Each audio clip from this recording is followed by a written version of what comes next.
Hello. OP classes के digital platform पर आप सभी का एक बार पुनः स्वागत है। तो आज हम लोगों को पढ़ना है 11 जुलाई 2020 के मोस्ट एक्सपेक्टेड करंट अफेयर्स। तो चलिए देखते हैं हमारा पहला प्रश्न आज का हमारा पहला प्रश्न है, किसे भारत की सबसे बड़ी तितली के रूप में चिन्हित किया गया है। तो आपको बताना है कि हाल ही में किसे भारत की सबसे बड़ी तितली बताया गया है। तो हाल ही में गोल्डन वाइडविंग, कौन सी?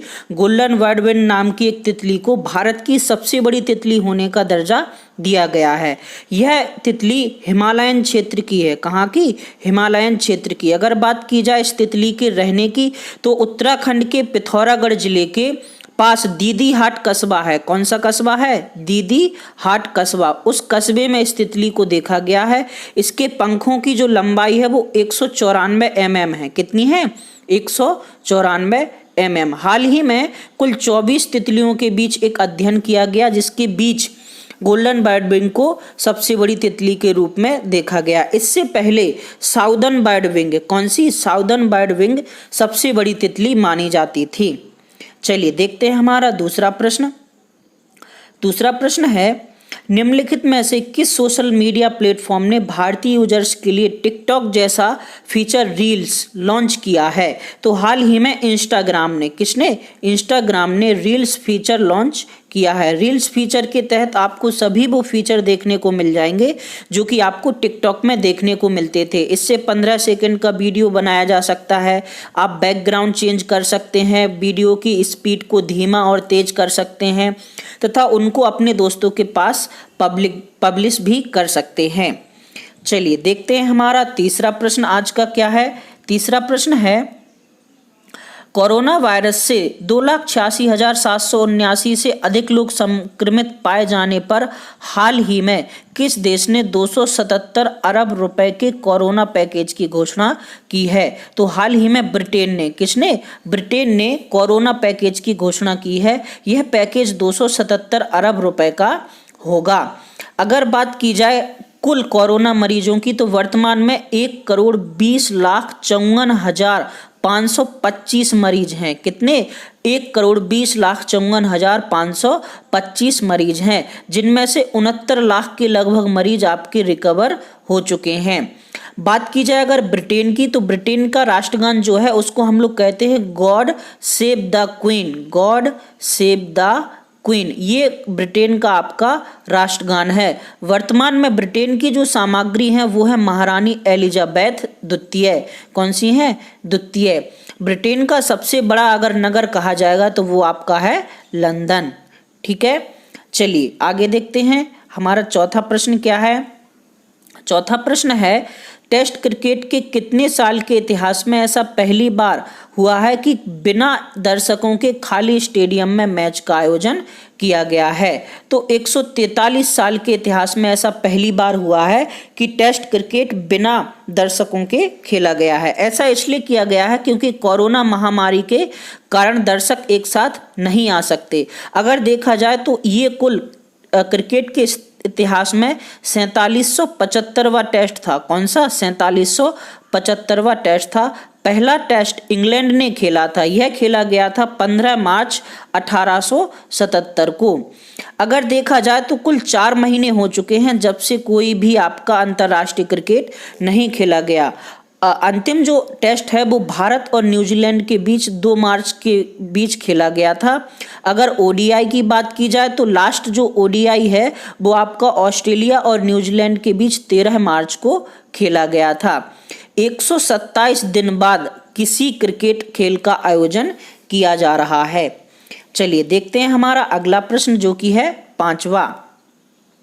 पांचवा प्रश्न है, निम्नलिखित में से किस राज्य सरकार ने बैडिंग पटकोई वन्यजीव अभयारण्य, किसको बैडिंग पटकोई वन्यजीव अभयारण्य को राष्ट्रीय उद्यान का दर्जा देने की बात की है? तो ये बैडिंग पटकोई ना होके ये दैहिंग पटकोई है। क्या है? दैहिंग पटकोई वन्यजीव अभयारण्य को राष्ट्रीय उद्यान का जो दर्जा है वो असम सरकार दे रही है। कौन सी दे रही है? असम सरकार। असम के जो मुख्यमंत्री हैं वो आपके हैं सर्बानंद सोनोवाल, और उन्होंने हाल ही में यह घोषणा की है। जो देहिंग पटकाई वन्यजीव अभ्यारण्य है, इसको 1992 में एलिफेंट रिजर्व घोषित किया गया था।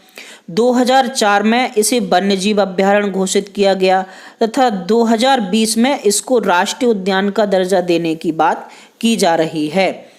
चलिए देखते हैं हमारा अगला प्रश्न कौन सा है। अगला प्रश्न है, किस देश में प्रधानमंत्री एम गॉन कूलीवली का हाल ही में निधन हो गया है, जो कि आपके 61 साल के थे। तो बात की जाए एम गोन कूलीवली, तो वो आपके थे आइवरी कोस्ट के। इनका पूरा नाम था एमादू गोन कूलीवली। कौन? एमादू गोन कूलीवली, जो हाल ही में फ्रांस से इलाज कराकर वापस आए थे। एमादू गोन कूलीवली 2017 में आइवरी कोस्ट के पीएम चुने गए थे। कब चुने गए थे? 2017 में। ये सत्तारूढ़ पार्टी RHDP से संबंधित हैं। चलिए देखते हैं हमारा अगला प्रश्न, 7वां प्रश्न कौन सा है। 7वां प्रश्न है, भारतीय एथलेटिक्स के किस कोच को 25 वर्ष से उम्र अधिक होने पर पद से हटना पड़ा है।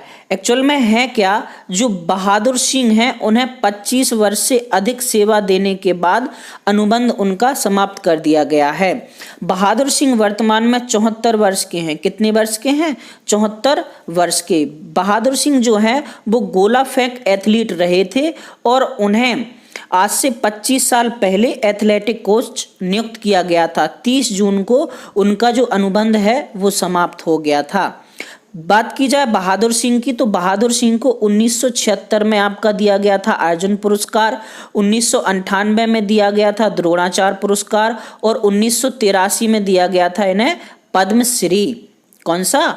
पद्मश्री।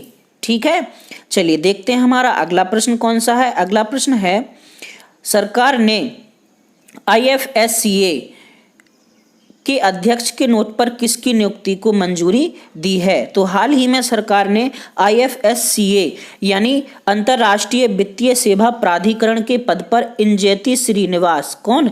इंजेती श्रीनिवास को नियुक्त करने की घोषणा की है। इंजेती श्रीनिवास जो है वो ओडिशा कैडर की 1983 बैच की IAS अधिकारी हैं।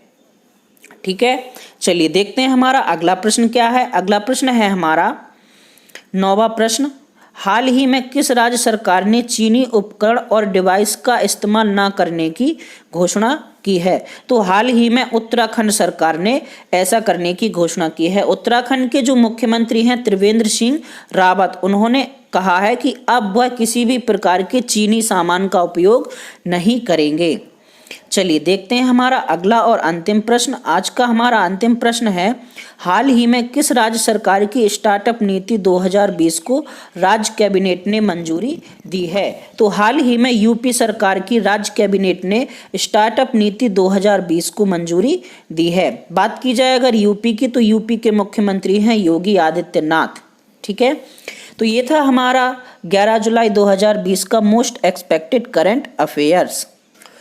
तो 10 जुलाई 2020 को क्वेश्चन ऑफ द डे था, बुंदेलखंड में गांधी जी की तरह सविनय अवज्ञा आंदोलन का नेतृत्व किसने किया था। तो बुंदेलखंड में सविनय अवज्ञा का नेतृत्व किया था आपके डाकू मंगल सिंह ने। अगर बात की जाए कृष्णदत्त पालीवाल की, तो इन्होंने आगरा से नेतृत्व किया था।